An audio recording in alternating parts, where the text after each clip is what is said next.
Babalik na naman ang inyong lingkod na TV Vlog. Paki-subscribe at paki-like na din ang bell sa taas, and paki-comment na din and share sa inyong mga kaibigan. Ngayon nga ang usapan natin ay tungkol sa bahay ng nuno sa punso, mga ka-idol. Naniniwala ba kayong may nuno sa punso, mga ka-idol? Para sa akin, parang oo, parang hindi, mga ka-YouTube. Ngayon nga ay dahil nga mayroon naniniwala sa inyo, samahan ninyo ko para i-document ang bahay ng nuno sa punso. Ito ay bahay ng nuno sa punso, tumitira sa bahay. Yun, medyo malilito kayo mga ka-YouTube dahil nga yung bahay ng nuno sa punso nasa loob ng bahay, mga ka-YouTube. Ito, papakita ko na sa inyo mga ka-YouTube kung asaan yung bahay sa bahay. Yan mga ka-YouTube, yan ang sinasabi kong bahay ng nuno sa punso. Medyo napakalaki na.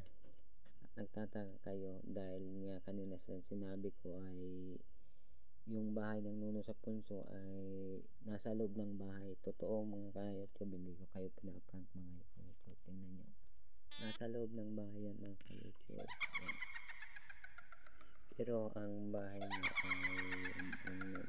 nuno sa punso ay nandyan sa loob ng bahay, mga ka-YouTube.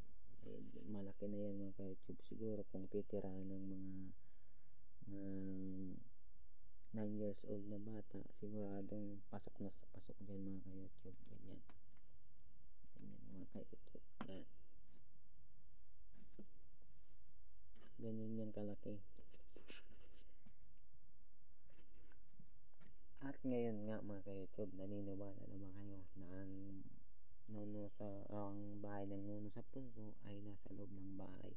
Yan ang prueba mga ka-YouTube. Kaya yun, huwag niyong kalimutan mag-subscribe. Kung gusto niyo pang makakita ng mga panibagong video ay paki-subscribe din at paki-like ng bell sa itaas para palaging updated kayo sa aking ina-upload mga ka-YouTube. At ngayon nga, mag-iingat kayo palagi, and God bless. Thank you sa lahat ng subscriber ko, and thank you sa lahat ng viewers ko. Maraming salamat sa inyong support.